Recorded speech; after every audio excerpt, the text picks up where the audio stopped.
I've helped so many people lose significant weight, but in the beginning, almost all of them believed common myths about their belly fat. This wasn't just some silly thing, it was actually really harming their weight loss efforts and contributed to so much wasted time and effort. So give me 5 minutes and I'll save you years of wasted effort. You want to lose weight, of course, but what about a specific area on your body that you want to target? Shouldn't you do ab crunches for your belly fat or dumbbell exercises to reduce the fat on your arms? No, because you cannot reduce fat in a specific spot.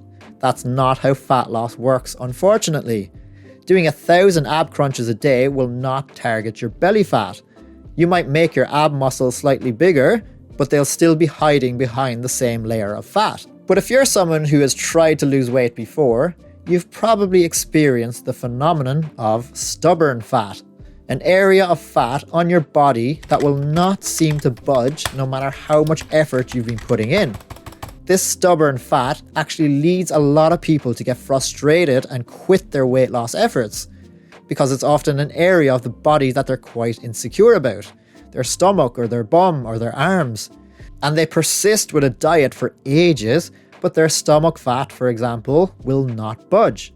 And they do 12 different ab exercises every day, but it still won't budge.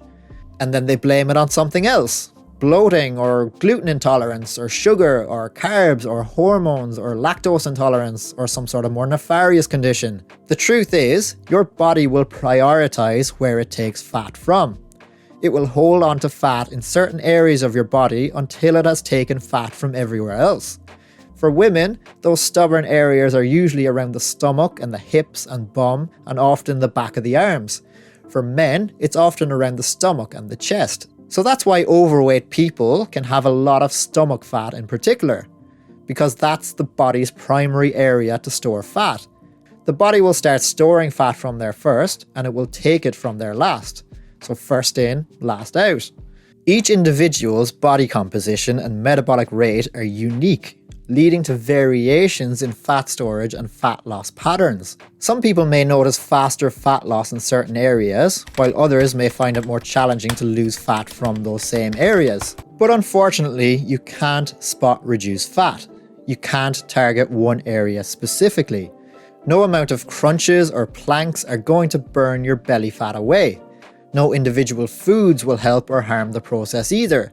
Meal frequency is also not the problem, and intuitively you might think it is. You might eat one huge meal where your stomach expands afterwards and feels like it's about to burst. You might think, okay, that increased my stomach fat twofold. No, that's not how it works. We'll talk all about meal frequency in another video. Eating at night is another myth. Some people think that if you eat a big amount of calories late at night, you're unable to burn it off during the night, and calories sort of get stuck and turn into body fat. Not true. Many studies show you can eat the majority of your calories early, late, whenever, it doesn't matter. It has no effect on weight loss parameters or composition. So for example, let's say a man wants to lose weight and he has quite a big stomach. He sticks to his program well and he starts losing weight. He will lose fat in his thighs, his face, his arms, his calves, his forearms, places he didn't even know he had fat, but his stomach remains the same size. Now eventually, he'll lose a tiny bit in his stomach, and he can even drop a size in trousers. But that fat in his stomach is incredibly resistant compared to everywhere else in his body. The body will continue to prioritize fat in other parts of the body, and taking just a little bit from the stomach each time. But not enough for this man's liking.